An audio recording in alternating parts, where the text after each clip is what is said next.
Yeah. And They thanks for watching the show and thanks for having me. oh, it's my pleasure, and seems like last night we got a little mix of Motherland, a little mix of Marvel. Oh yeah, it's this second season. If you've been with us since season one, it that's what they were saying actually when we were shooting season two on set. They were saying like this is a Marvel show in terms of the action, the special effects. I don't want to say too much, but yeah, season three revealed a lot. With Rael's You mean powers. season two? You Yeah. said Oh, you said yeah. What season did I say? three. Season two, yeah. I don't want to say too much for season six We because revealed a lot. There's a season three already. Welcome to our interview. yeah. Hello. But yeah, no, in season two, I think there's been a lot of big reveals, and it's been such a joy to see it on screen as well. Having been part of the making process, and then now you see it all come together. It's really powerful. Yeah, we get a little bit of Marvel last night. We get a little bit of Harry Potter last night. Hmm. We got a lot of suspense and an even more urgency. Yeah, we're building a lot of tension with I think both on the inside and outside. Within each character, and on the outside, the big threats that are percolating and coming about. It makes for an exciting season to come. Well, certainly, the tone and the pacing has really amplified this season as well, and I wanted to talk a little bit about how that also kind of really plays so well into this world building that we see, but also the urgency and the intensity and the suspense that has been building, and we're almost to sort of half-ish of the season. Hmm. Yeah. Oh, is there a question with Oh, I the was building just, up of you know, tension or? yeah, I just wanted to ask a little bit about like how you feel, like the pacing kind of has mirrored the growing tensions and suspense of the show that we've seen so far in the first half of this season. Yeah, in a lot of ways, I think it's the way that it's a really nice build towards for the entire season to unravel. There's so much that gets planted episode per episode, and for within each character. I think obviously I'm biased in knowing Adil and Abigail's journey um, a bit better, and knowing the complexity of it, and then that even within that relationship, I think we're starting to see how they clash, and because I think we introduced them very much as this great romance, but remembering that they're from different worlds, and I think we all know how hard it is already to be in a relationship with someone who's from the same world. And so sometimes, when you put people with two different sets of values, different traditions, different approaches to dealing with conflict, I think it leads in itself to a lot of conflict within a relationship and within each individual. And it's really, yeah, it leads to a lot of, I think, really exciting stories to come for the show. We got wrapped in the beginning with the return of Abigail. She was alive, obviously, Hmm. and getting to savor these moments that she and Adele have together because of this like kind of rebirth and Hmm. continuation of their relationship. And then there's last night was that seed, like we talk about so many seeds, like obviously the mushroom seed with the mycelium and all that, but like the seeds of being reminded as well that, like you said, they are from two different um factions in a sense, Adil with his tribe, and of course Abigail through the army, and each one of them has a different view on the world because of their experiences within this world. Hmm. And that was the seed, the spark last night to be reminded that Abigail's path hasn't been the same path as Adil's path, and the same hardships as Adil's hardships. Yeah, yeah. I think that yeah, they both have gone through a lot of trauma, but they've have had such a different education. Abigail is from military background, and that's all around. Um, I think that's pretty self-explanatory of the values around that. And Adil comes from a pacifist tribe that's a recluse, from the world. And so I think obviously there's going to be tension there, but and I think that's the way the show really um, brings about so many beautiful perspectives. Because even within our three leads, I think there's very different approaches to magic, to conflict, but yet seeing how they all intertwine together for a mutual goal is, I think, is really endearing, and I think something to even learn about, on the outside for ourselves. At least for me, I try to remember, okay, I think we're kind of all in the same fight. Um, trying to reach for these ideals of love and respect within big differences. And I think that's so much what we're seeing in the media, so within ourselves and within the show. So I think it's really beautifully put. It's highly reflective of a lot of the struggles.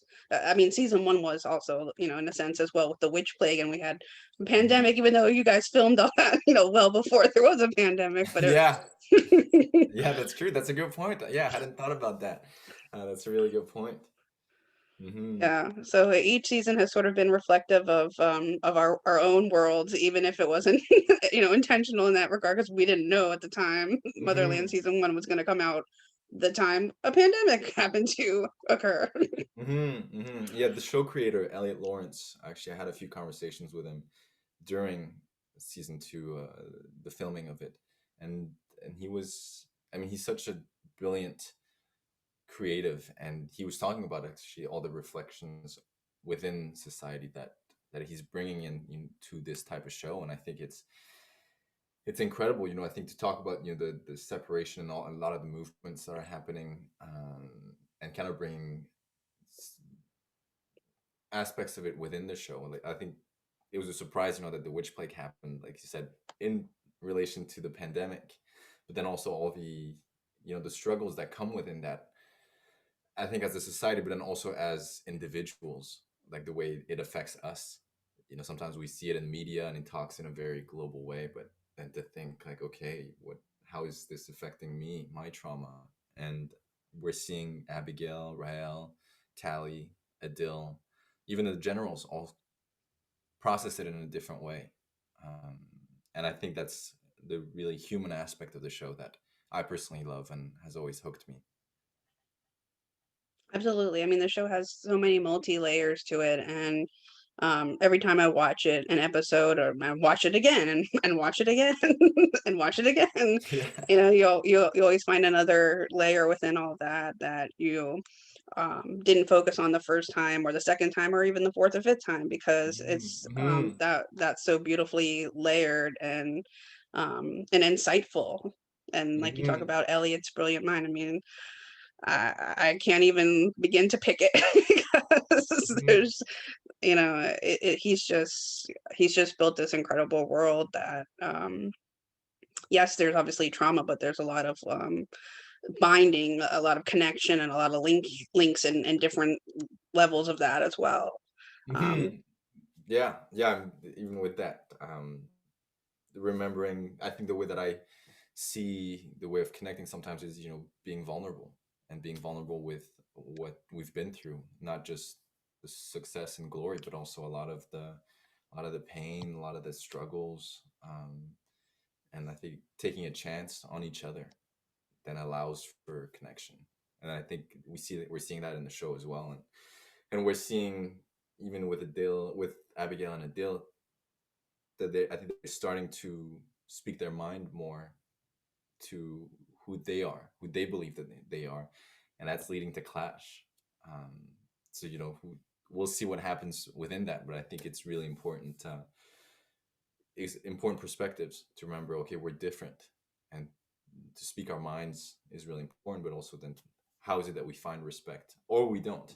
And what happens then? yeah, I mean, Adil has been kind of diplomatic so far, in the way that he's dealt with a lot of things, between his sister, between Abigail, Alder. But I wanted to ask a little bit about kind of how Adil's position has kind of will kind of find him caught, and will it sort of be a catalyst will there be a catalyst for him that ekes out the tipping point? I Yeah, feel like we're just starting to see that because, like I said, we're sort of almost midish way through the yeah, season. yeah. I relate to Adil a lot. I think in the sense of when you're always wanting to be diplomatic or seek harmony, there's a people pleasing nature um, that can only, I think, go so far without either costing the individual or everybody else, because then everybody kind of gets into limbo state and where no one's really happy. And I, with Adil, I think he's been trying to, like you said, be diplomatic with everything around him, but then sometimes that leads to not acknowledge his own trauma, not acknowledging all the sacrifice he's making. Um, and that's starting to, really grind on him. I think regardless of where he's from, he's still human. And everything that he's just gone through, there's a lot of pain, a lot of hardship. And I think within vulnerability, Adele really wants also to be seen, to be heard, and to honor what he can within what he believes, within his tradition, his family, um, and that's hard within this world of him then getting exposed also to these new ways of thinking. Being on in Fort Salem, spending more time with Abigail. It's uh, it's kind of leading to a huge push and pull within him.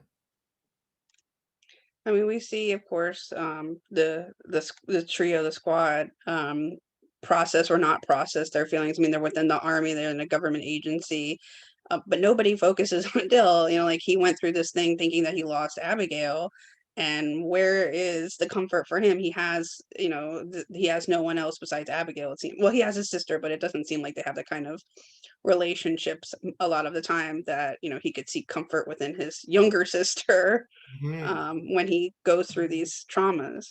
Yeah, I think he's incredibly alone. He's incredibly alone, and trying to find a new home.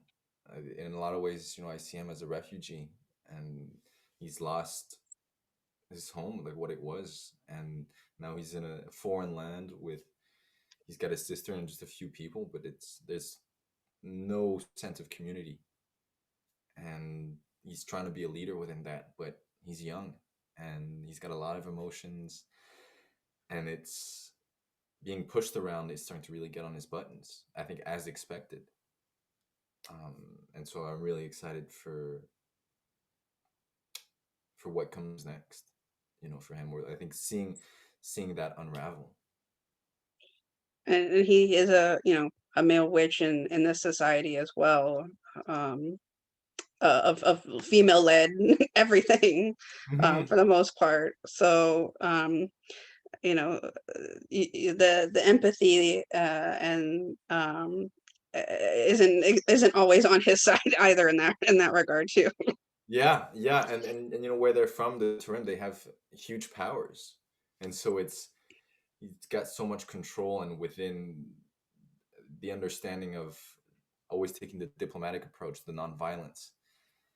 But it's, I think, as a human, when also knowing that you have this access to power, it's when everything's okay and everything's peaceful. I think it's easy, but when things start really affecting ourselves or the ones we love, then it's a whole different story.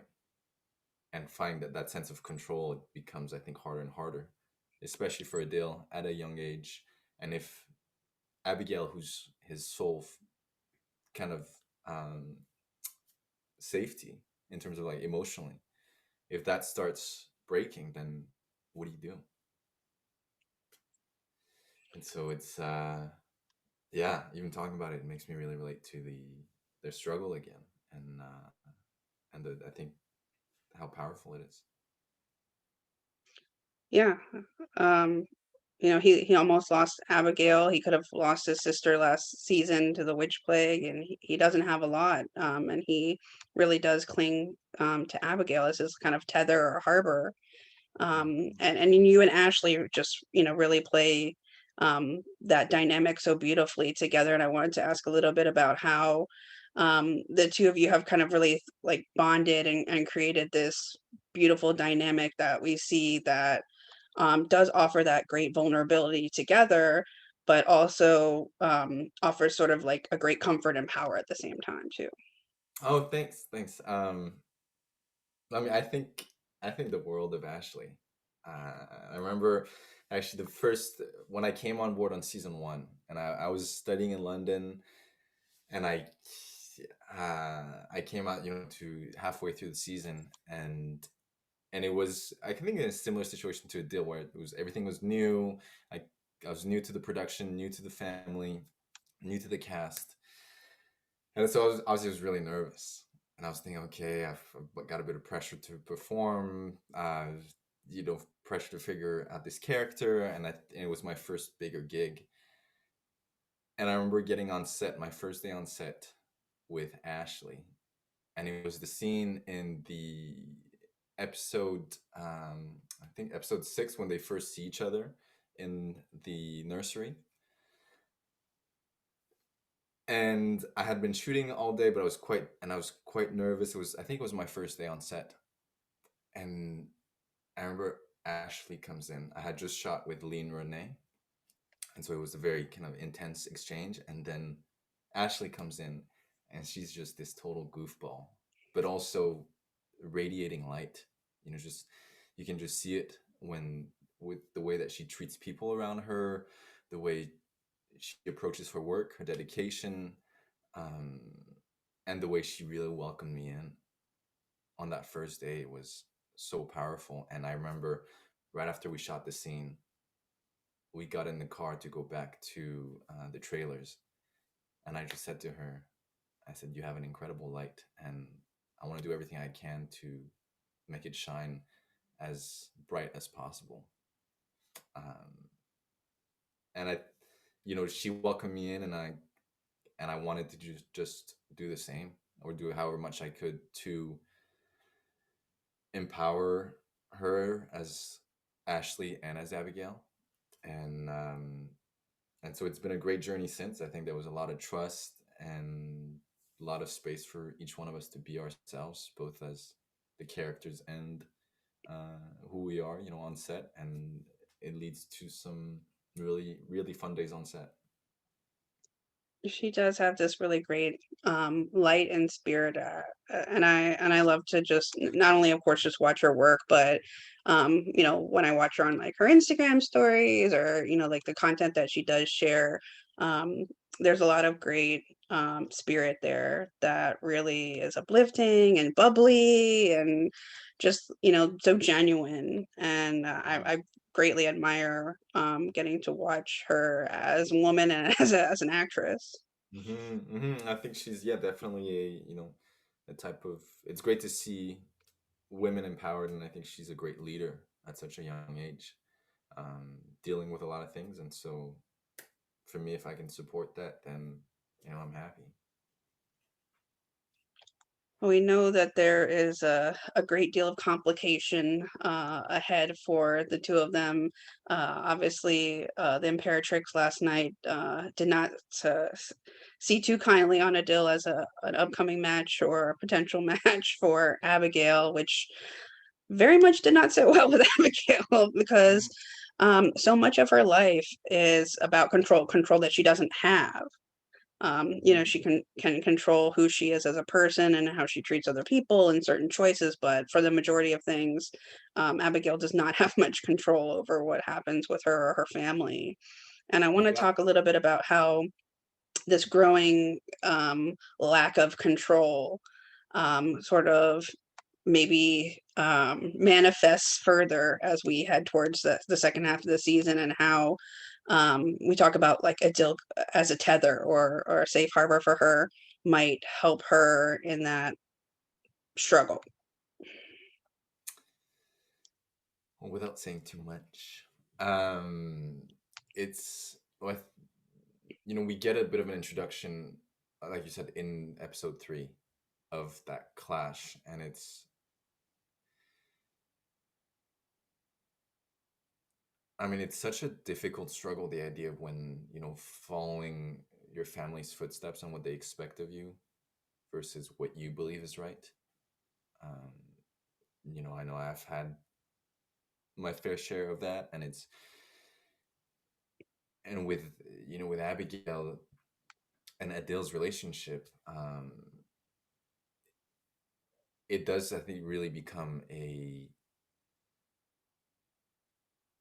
different way of thinking for, or that we see their differences more pronounced. Um, and and I think it's whenever we get exposed to new ways of thinking, I think there's always resistance at first. And if love is enmeshed with that, whew, that's like such a mess. I think that's why we say we fall in love. I think it's sometimes it's just like you trample over things, and so there's like high emotions and then high values that are really clashing. And so I don't want to say if they're going to be able to lean on each other or grow apart, but it's definitely a hard a hard road. Like I was saying, I think it's even when you get with someone who's got the same values, same world, there's going to be fights. And so if you get with someone who has uh different world, different values, different tradition, um and different ways of dealing with things, especially different ways of dealing with conflict, it's I think it can get messy. So I'm really excited, to for the fans to see that type of relationship uh, go through what it needs to go through. Well, we have 6 or so more episodes to go, and the fight against the Camarilla sort of begins to take fold in the second half. So I'm interested to see what kind of unlikely allies or paths that lead Adil, Abigail, and everybody who is involved, because this is, they want to, the Cameroon want to exterminate all witches. Hmm. So I'm interested to see what kind of dynamic develops within maybe some unlikely team ups that we haven't been treasured to. Yeah, Yeah, I can't see, but we're already seeing I was gonna say Demetria, but Anacostia, Anacostia and Scylla. Scylla, which is such an odd pairing. And I think the second season is flipping a lot of things.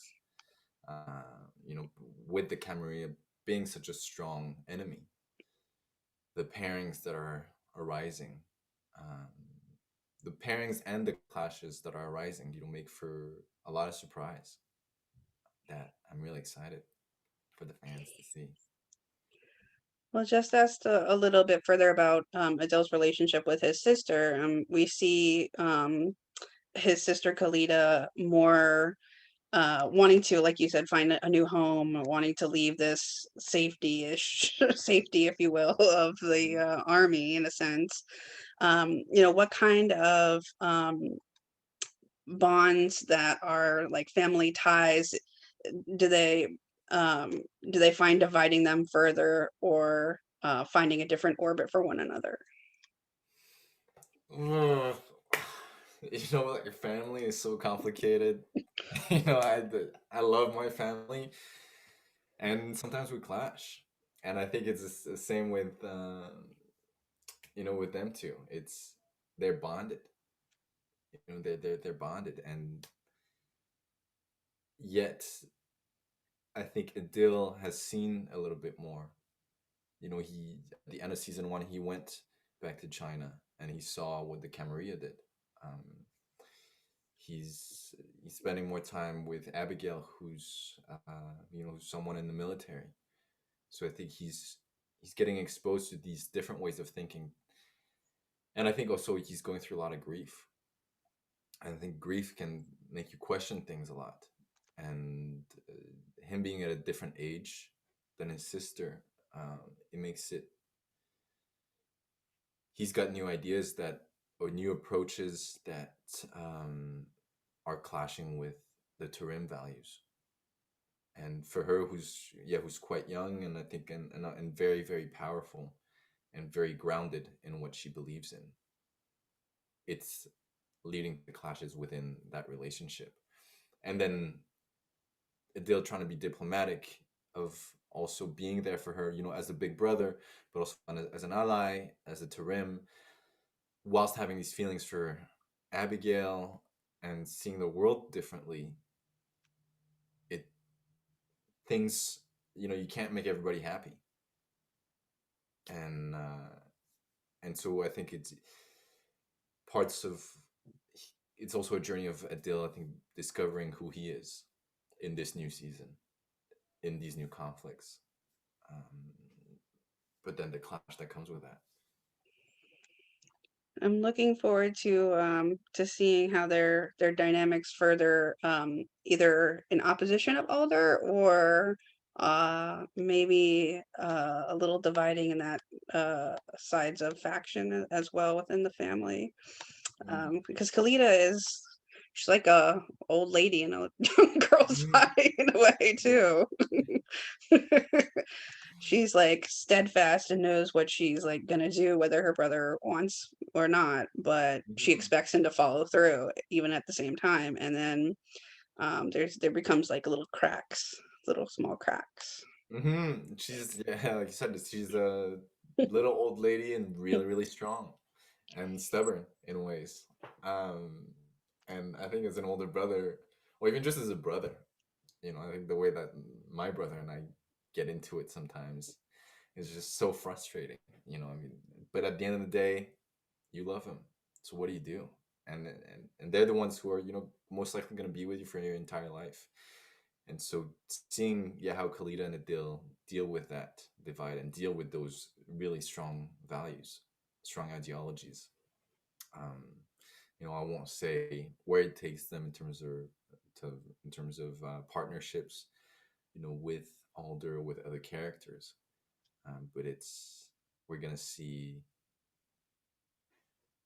some, I think there's what the Tarim have in terms of powers, um, might be explored. I know, there's some powerful beings out here that we have barely scratched the surface to see what they can do, or know what they can do. So this season, like you said, there's like a lot of unlikely pairings, but I feel like it's a match. Like there's just like a match that's going to be struck, and like the fire is just going to be like, like boom, Hmm. boom, boom, and then like Yeah. scorch. Like everything is going to be like one big massive pyre this season. So I'm waiting for it. Like this is the tipping point. It's coming up. Like we said, like 4 or 5. Episode 4 or 5. Like the tipping point is Yeah. reaching. Yeah, and I love how excited and committed you are to it, to the story. But I was gonna say, with Kalita, we've seen how she interacted with Alter in the first season. Um, kind of what she can do, what Tarim can do, and they've talked a lot about it. So, like you said, what a match can do, especially when there's a lot of conflict, the forest gets drier and drier, and then that match can just take off. Well, is there anything else that maybe we didn't chat about that you want to make sure that we mention about this season, or do you feel like that's kind of a nice stopping point for us to share? I don't, don't want you to, of course, spill any spoilers that it would be too hard, but I really, I'm excited for the back half here. Mm-hmm. I feel like it's an itch. I feel like there's this itch that's coming that you just like you don't know. Well, you'll see, Lisa. You'll see. But I think no added comments other than huge, thank you to you for the support of the show and to all the fans. It's been an incredible journey also to seeing how the fans respond to the show. So it's an honor to be part of the show and the story, what it stands for, and thank you. Yeah, we already are seeing a lot of push from the fans for season 3. So we've got fingers crossed. We got the good energy going. We got magic on our side, I hope. Mhm. Yeah, yeah, yeah.